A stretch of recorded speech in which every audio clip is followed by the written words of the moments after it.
Welcome back, and Happy New Year. I'm starting off the new year by looking at a popular pastime in Cape Breton communities. We've all grown up playing it, or at least trying it a few times. Although officially known as the American pastime, Canadians also very much enjoyed it.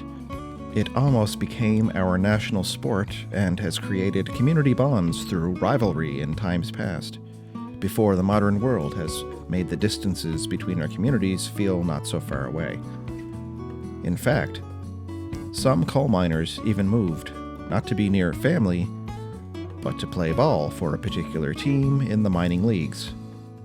Now, as crazy as that sounds, and even crazier, the ritual fields of old have fallen into disrepair, have grown in, or have disappeared completely, and the sport doesn't have near the interest it used to enjoy. This time, on Abandoned Cape Breton, we'll be looking to past champions, long-gone heroes, and everyday folk by going to the places they played, now deserted, their stories even more endangered. These are the abandoned baseball fields of Cape Breton.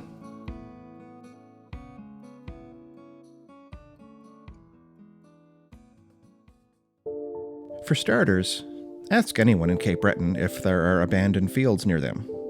Most people can think of one or two that no longer exist as playing fields. Sure, the fire department used to be home plate. I suspect this may require a few more videos to cover all of them. Speaking of, if you know of any abandoned ball fields I didn't visit, let me know about it. It might even be in the baseball fields part 2, 3, or 10. Unfortunately, some former fields are now residential city properties, and I was shocked to see how many were left to grow in, as the metal fencing, bleachers, and dugouts were left to rust and fall to ruin, creating the perfect atmosphere for my channel. Nearby to some of these fields are abandoned community buildings that supported community sports, recreation, and social activities. If there's a way in, I'll take you inside with me. As always, I don't break in or destroy anything and leave nothing but footprints. If you feel adventurous and want to visit any of these places, please do the same to keep our ruins and buildings safe and beautifully abandoned.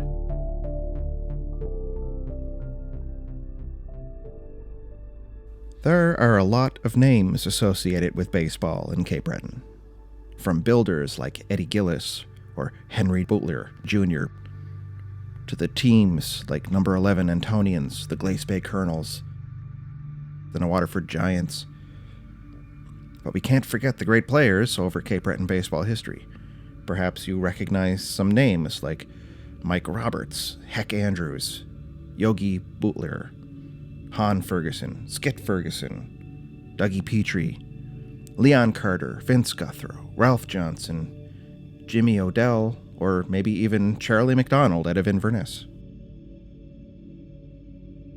Did you know Cape Breton had a league of professional ball players once?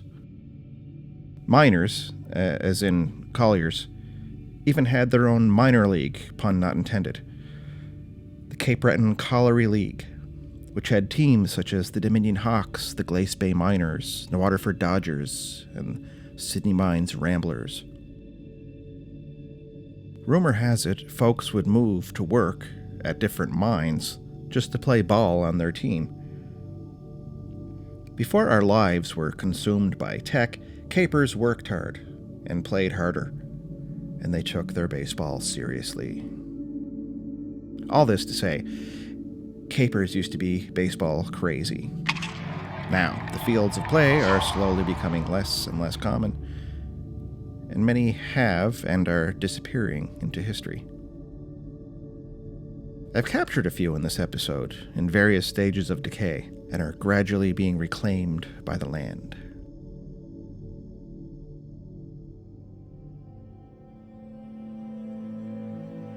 This is a perfect example of how cultural changes in Cape Breton have all but destroyed the vibrant communities that once thrived here.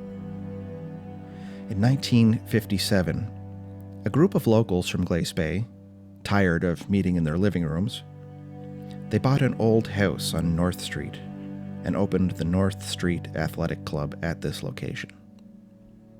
The community around North Street later built this facility in the late 60s. The North Street Community and Recreation Center. It was a place for young men and boys to enjoy their summers and after-school games.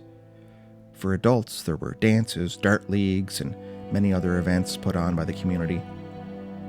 Many a fella you might meet on the street today spent a blissful childhood here. It was a labor of community love that built it. It is the lack of community that left it in shambles. Over the last few decades, fewer and fewer people were using this facility. But taxes and the daily upkeep wasn't getting any cheaper.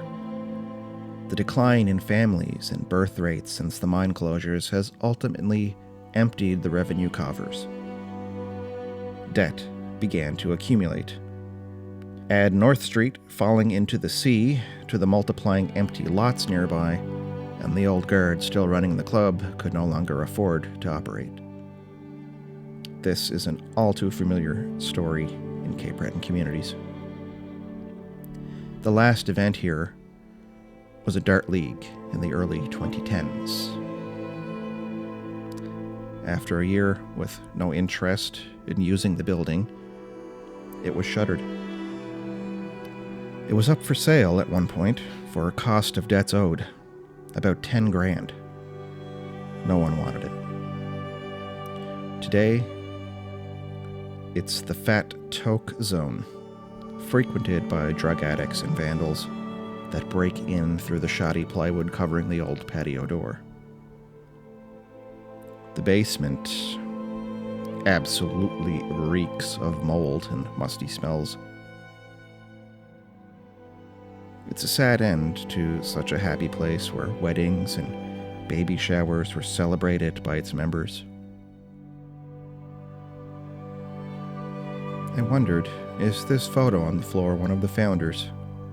Could it be Archie Turner, Willie Gillard, Mackie McLeod, maybe? I'm not so sure.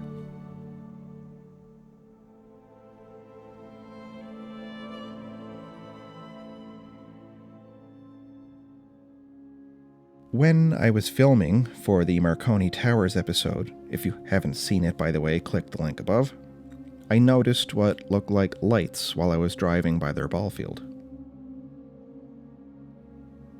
Under the lights was nothing but forest. So, could there be another ball field back there? Sure enough, there it was. Nature has had its way with it for quite some time, but it also looked as though few people have even been in there. There was an absence of graffiti and vandalism, which was very refreshing for a change. Referred to simply as the upper ball field, it seems there was an effort to revive the field for use as of Christmas 2024 by the Lewisburg Rebuilding Society. So it might not be abandoned for too much longer. So good luck to them, raising the funds and getting the ball rolling again, so to speak. I hope there is enough interest from the local community. It would certainly be a change to the way things are here now. However, it's not likely to be like it was in happier times. Making it into this dugout was not so simple. But once in there, you can see it didn't need much work. Once the brush is cleared and the field is cleared of shrubs and trees, the grass may grow in the outfield yet again.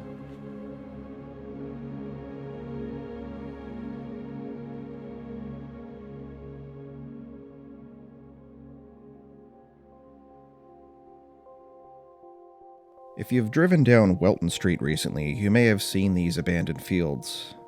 The Cape Breton Regional Municipality sold this land in Ashby to a non-profit for $1 in the hopes that they would build a $10 million seniors housing project.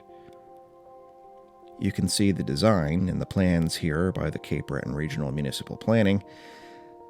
There are 9 fourplexes and 1 3-story unit with 4 retail spaces on the main floor. It was expected to take 4 years to build. That was 2016. With the new fields completed at the former Tarpon site as well as new ball fields in the area, the fields now collect weeds as the project never got off the ground, and Sydney still needs affordable homes for seniors. In fall of 2023, this land was sold again, this time to a Toronto developer for over $300,000. The plan is for 5 and 6-story apartment blocks. Construction is likely to begin in 2025, but for now, these ball fields are part of abandoned Cape Breton.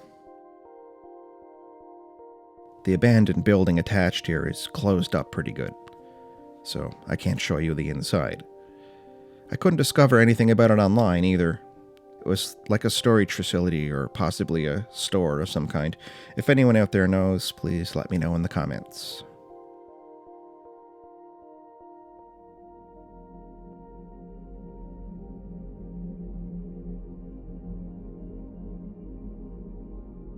This field, beautiful in its barrenness, is located on Marone Towers Road.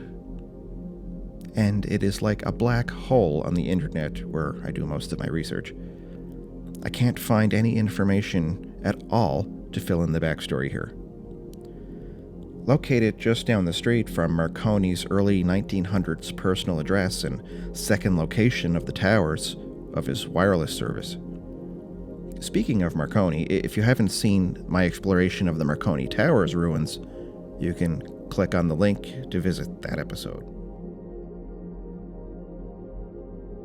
I'd like to imagine this field was originally built by or for his staff to use in their recreation time. However, the caging and remaining structure look much, much newer, perhaps 70s or 80s vintage. I would entertain it being even older than that, but while not completely grown in, it was likely used in the last 20 years or so. If anyone out there has ever played here, please let me know. Did it have a name? It's not listed on the CBRM Recreation website, so I'm thinking it was probably pre-CBRM website, at least for the last time it was used. I'm not sure who the upkeep of this field would have belonged to if not the municipality. For my channel, I actually wish there was more fields like this. I'd thought maybe it had served one of the 2 smaller nearby communities. It's unlikely to be the Caledonia community. I mean, they have number 11 ball field closer to them. Though, as you can see, it's no longer used for baseball. But it's still in use.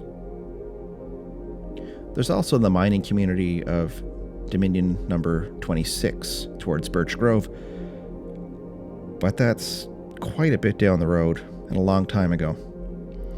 I hope someone watching knows more about this field, and maybe you can leave something in the comments. Well, that's all I have this time, so thanks for watching this episode of Abandoned Cape Breton. Where will I go next on this beautiful island known for its stunning landscapes and rich history? Do you know of any abandoned sites you'd like me to visit? Let me know in the comments. And if you enjoy the work I do, smash that like button and subscribe for updates on the next episode. Join me next time as we embark on a journey to discover the mysteries hidden within abandoned Cape Breton.